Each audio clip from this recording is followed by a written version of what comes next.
Everyone, good morning. সকাল সকালে আমি আবার মিনি ব্লগ নিয়ে চলে এসেছি। ঘুম থেকে উঠে পড়েছি, যেহেতু ও আজকে কানকিতেই আছে আমি আরও। তো সকালবেলা মা ওর জন্য আজকে লুচি বানিয়েছে, লুচি, একটা আলুর সবজি আর ঘুগনি। তো ওকে সকালবেলা খেতে দিয়ে দিল। ও লুচিটা খুবই পছন্দ করে। এদিকে আমি আর বুনু লাল চা খাই, তো আমাদের জন্য লাল চা করে দিল মা। তারপরে মা রান্না করবে, পাট শাক নিয়ে এসেছিলো, তো মা আমাকে বললো একটু বেছে দে, তো আমি পাট শাকগুলো বেছে দিলাম। তারপরে আমি পুজোর জন্য ফুলগুলো তুলে নিচ্ছি গাছ থেকে। অনেকই ফুল হয়েছে দেখো গাছে, তো অনেকগুলো ফুল তুললাম। এটা কি ফল বলো তো? এটা কারি পাতা গাছের ফল। আমিও দেখিনি, ফার্স্ট টাইমই দেখলাম আমাদের বাড়িতে হয়েছে, তো আমি একটু ভিডিওটা করে নিলাম। ফলগুলো খুবই সুন্দর লাগছিলো, থোকা থোকা ফল হয়েছে দেখো,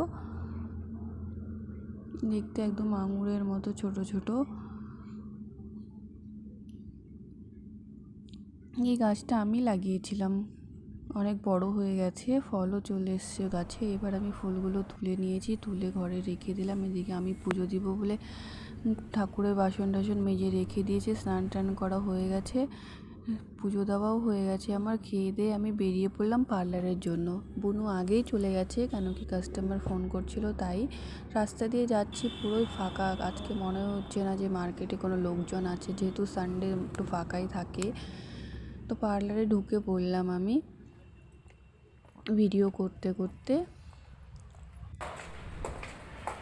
এসে দেখি কাস্টমার নেই, বুনু আর সুমিত্রাও বসে আছে, তো আমি ভিডিওটা করে নিলাম আবার।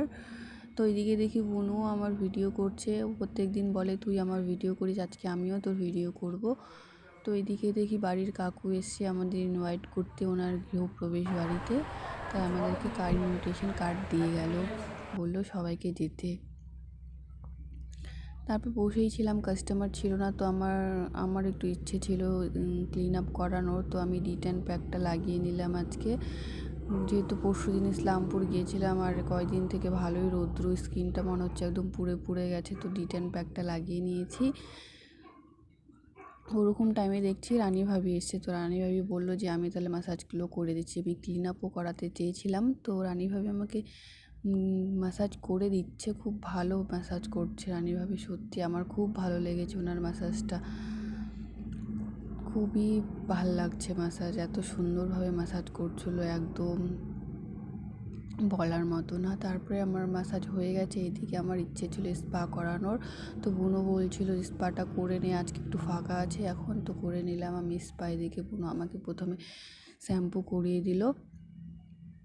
শ্যাম্পু করানোর পর আমাকে স্পাটাও করিয়ে দিল। তারপরে দেখলাম কাস্টমার আসে, একের পর এক কাস্টমার এসে যাচ্ছে, তো তাড়াহুড়ো করে বুনু আমাকে করে এদিকে কাস্টমারকেও সামলাতে হবে।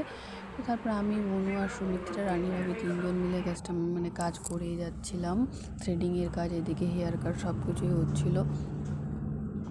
আর মাঝে মাঝে আমি একটু ভিডিও করে নিচ্ছিলাম। তো আজকে বেশি ভিডিও করতে পারিনি, সময়ও ছিল না, প্রচণ্ড ভিড় পড়েছিল এমন টাইমে যে সবাই কাজের মধ্যে ব্যস্ত ছিল, ভিডিও করারও সময় ছিল না। তবুও আমি একটু একটু করে নিয়েছি। তো বেবি কাটও হচ্ছিলো, এদিকে ইউ কাট করাবে, কাস্টমার এসে গেছে, তো বুনু ইউ কাট করাচ্ছে আর ওয়্যাক্স করাচ্ছিল। আমি আর বুনু দুজনেই মিলে ওয়্যাক্স করছিলাম। তো এই পাতে আমি করলাম, ওটাতে বুনু করে দিল ওয়্যাক্স। তারপর দেখে আবার কাস্টমার আসছে, হেয়ার কাট করাবে ছোটো বাচ্চার, তো সুমিত্রা এদিকে থ্রেডিং করছে আর এদিকে চুল কাটাও হচ্ছে দেখো। তারপরে কাজের মাঝখানে আমাদের খিদেও পেয়ে গেছিলো প্রচণ্ড। তারপর আমরা আবার একটু সময় বের করে খেয়ে নিলাম, কাস্টমারদের বললাম একটু অপেক্ষা করো। তো আমরা একটু তাড়াহুড়ো করে খেয়ে আবার কাজ শুরু করে দিলাম। রানী ভাবিকে বললাম খেতে, তো উনি বলছেন আমি খেয়ে এসেছি, তো খাইনি। তো রানী ভাবি আমাদের সঙ্গে হেল্প করছিল, যেহেতু একবারে ভিড় পড়ে গেছিলো। যখন আসে তো একদম একবারেই চলে আসে কাস্টমারগুলো। তারপর আবার আমি একটু ভিডিও করে নিলাম দুটো, কিন্তু মেয়ে কিন্তু দেখা যায় একদম ছেলের মতো। তো এই মেয়েটা আসে বেবি কাট করাবে, ওকে বেবি হেয়ার ওয়াশ করে বেবি কাট করে দিল বুনু। একের পর এক কাস্টমার এসেই যাচ্ছে, সময়ও পাচ্ছি না। তার মাঝখানে আবার আমি ভিডিও করে নিচ্ছি। ভাবছিলাম প্রথমে আজকে অত কাস্টমার হবে না, যেহেতু সানডে, রাস্তা পুরো ফাঁকাই, দেখতেই পাচ্ছিলে তখন ভিডিওটাতে। তারপরেও জানি না কাস্টমার দেখি একবার আসা স্টার্ট হয়েছে তো এসেই যাচ্ছে কাস্টমার। তবে ফেসিয়ালের কাস্টমার চলে এসে এইদিকে ফেসিয়াল হচ্ছে, হেয়ার কাটও হচ্ছে। তো অনেকটাই সন্ধ্যা হয়েছে, আমরা প্ল্যানিং করছিলাম আজকে মন্দিরে যাব, কিন্তু হয়তো মন্দিরে যাওয়া হবে না, ওরা একটু আগেই চলে গেছে। এদিকে আমরা পার্লার বন্ধ করে বেরিয়ে পড়লাম।